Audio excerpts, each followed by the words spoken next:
आप सबको इस नवरात्रों की हार्दिक शुभकामनाएं। और साथ ही आज 23 मार्च है, तो आज शहीदी दिवस भी है। आज उन शहीदों को नमन करते हुए जिन्होंने बाल अवस्था में ही, युवा अवस्था में ही अपने प्राण देश के लिए त्याग दिए, 23 साल की उम्र में भगत सिंह जी ने, आज उनको नमन करते हुए प्रेस कॉन्फ्रेंस की शुरुआत। काफी दिनों से ओबीसी समाज में कई मुद्दे हैं, कई ऐसे विषय हमारे सामने आए हैं जिनके लिए ओबीसी समाज को, मतलब उनको हरास करने के लिए अलग अलग तरीके अपनाए जा रहे हैं। जैसे कि कुछ के लिए हमने प्रयास भी किए हैं कि वो एक अच्छी दिशा में जाएं। जैसे कि अभी 4 कास्टें जो अर्बन में जिनका सर्टिफिकेट नहीं बन सकता, उनमें जो एक प्रजापति समाज है, एक बारबर समाज है, नाई समाज है, और धोबी और तेली, ये 4 कास्टें जब भी सर्टिफिकेट बनाने जाएं ओबीसी का, तो उसके ऊपर वो लिख देते हैं, आ जाता पोर्टल पे कि ऑनली रूरल।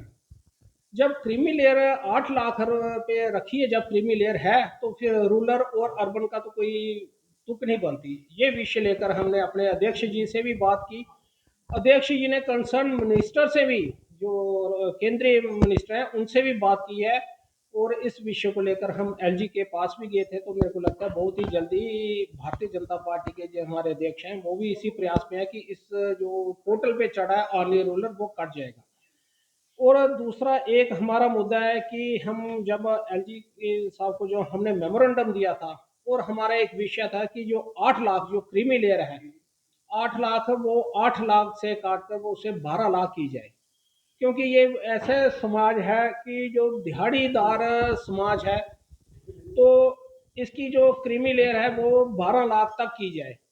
और एक और मुद्दा था हमारा कि जो एक हमारा कमजोर वर्ग है जितना भी ओबीसी समाज, तो उसके लिए हमने ये रखा है कि जितने भी बच्चे जो 12th या पास करके आते हैं, तो उनके लिए, मतलब आजकल आप देख रहे हैं कि ऑनलाइन ही पढ़ाई ज़्यादा चल रही है, तो उसके लिए हमने ये रखा है कि उनको लैपटॉप वगैरह जो और भी सुविधा वो उनको दी जाए। ये भी हमने उनके बीच में रखा है।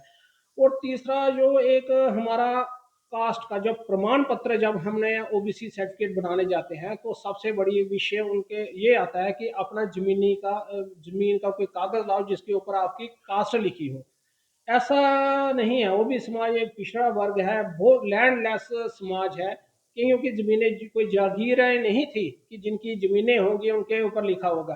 हालांकि एक पीछे एक ऑर्डर भी निकाला था, डीकाम की तरफ से भी एक ऑर्डर निकाला था कि इनसे उस चीज का, जमीन का कागज नहीं मांगा जाए।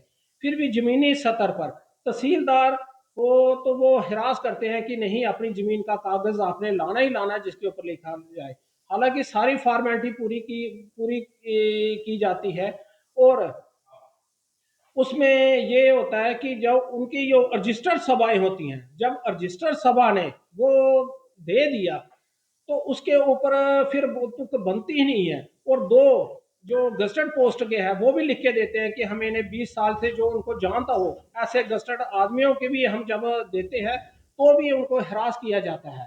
तो इस मुद्दे को भी हमने उनके सामने उठाया है कि ये एक बहुत ही जल्दी इसी के ऊपर भी निवारण किया जाए। मेन मुद्दा हमारा यही था कि जो हम जो 4 कास्टें जो निकाली हैं, उसके लिए वो जल्दी से जल्दी आपको मीडिया के माध्यम से हम अपने ओबीसी समाज को, जो एक बहुत ही देशभक्त समाज है, हमने उनको बताने के लिए कि भारतीय जनता पार्टी हमेशा आपके अंग संग खड़ी है। आपको कहीं पीठ लगने की जरूरत नहीं है, और ना ही आपको कहीं किसी के आगे झुकने की जरूरत है। हम पूरी कोशिश कर रहे हैं